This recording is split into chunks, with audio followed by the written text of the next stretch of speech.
Some interesting milestones were broken. Some match produced expectedly and unexpectedly early results on day three. Some unfortunate injuries, and some matches were stopped by rain and bad weather. A lot of things that happened on day three. Hello everyone, I'm Bansal Shah, and I'll take you through the day three of Ranji Trophy that is going on across the country as India's premier tournament started on Friday, and Sunday witnessed day three. Quite an mixed day of sorts. Some matches were spoiled by rain. Some matches finished off finished off on day three. Some matches going strong, some heavily competitive, and some quite one-sided after the end of day three. We'll go through all the games, and we'll start with the Mumbai versus Baroda game. Quite an interesting competitive game going on there. Mumbai have been set up a target of 262 after Tanush Kotian picked up 6 wickets. Quite interesting bowling performance by him against Baroda. Baroda tried to fight hard. Kunal Pandya, the captain, scored a gritty half century, but Baroda couldn't put up a very big total there. All out for 185, and now Mumbai are 42 for 2 while chasing, and will go into the last day trying to chase those remaining runs to seal a victory in the first round of the Ranji Trophy. They are the defending champions. They won the Irani Cup, and all the eyes will be on them as the day four starts. Moving on from Mumbai and Baroda, we talk about Saurashtra's game against Tamil Nadu. Saurashtra in a very, very bad position at the end of day three. They're rattled down to 35 for 5 years. At once they reached 65 16 for 5, and ended the day at 35 for 5 after not losing any more wickets. But Tamil Nadu right on top as of now after scoring a mammoth 367 in their first innings, and now Saurashtra has been brought reeling down to 35 for 5. I keep repeating myself. Cheteshwar Pujara got out for a duck unexpectedly. He is someone who has been rock solid for Saurashtra in the domestic circuit. He scores tons of runs in the domestic circuit. We have seen him doing well in the English county as well. It is only the international cricket where he had seen some bad form of sorts, but when it came to domestic, he was ruling and he was doing quite well. But today he got out for a duck. Hopefully, he'll come back to his normal colors in the next round now. But for this game, I feel it is out of the cusp of Saurashtra's hands, and they might lose the first round game.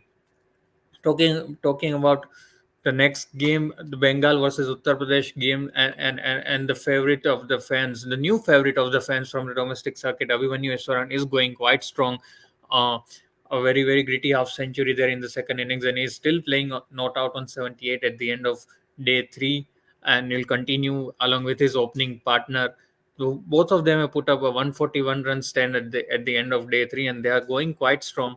As you can see on the screen, the scores, the brief scores that you can see on the screen, Bengal are definitely leading Uttar Pradesh as of now, and they'll try to end their innings early tomorrow, give a target, and try to bowl Uttar Pradesh out in the last two sessions or so on the fourth day. Will be quite interesting to see what happens there. But moving on, one match was particularly spoiled off because of rain. That was Madhya Pradesh versus Karnataka in Indore. There was heavy rain and it didn't allow the game to happen. But talking about rain, the more bad situation was seen in the Tripura versus Odisha match. That is yet to start even after 3 days due to bad weather. Um, Due to bad weather in Tripura, a very, very rainy atmosphere there, overcast conditions, and it has been pouring heavily since last 2 or 3 days. So that has not allowed the game to happen at all there. Um, that's it from all the significant games that are going on around. But one important update and one serious concern for the Indian side is that Prasidh Krishna is probably injured himself once again, uh, while he was bowling for Karnataka against Madhya Pradesh in Indore before rain put an halt to the play. But quite, if he's injured for a longer period of time, once again he will miss out on his aspirations to play for India. He was in that reserve squad for. He was amongst the reserve players for the New Zealand series. He was amongst the four players who were announced as reserves for the three-test series against New Zealand that starts just a few days from now, on 16th of October to be specific. And if is injured a bit more, and if it is a serious injury, he will once again miss out of his chances to be with the Indian side just when he was knocking at the doors quite at the right time.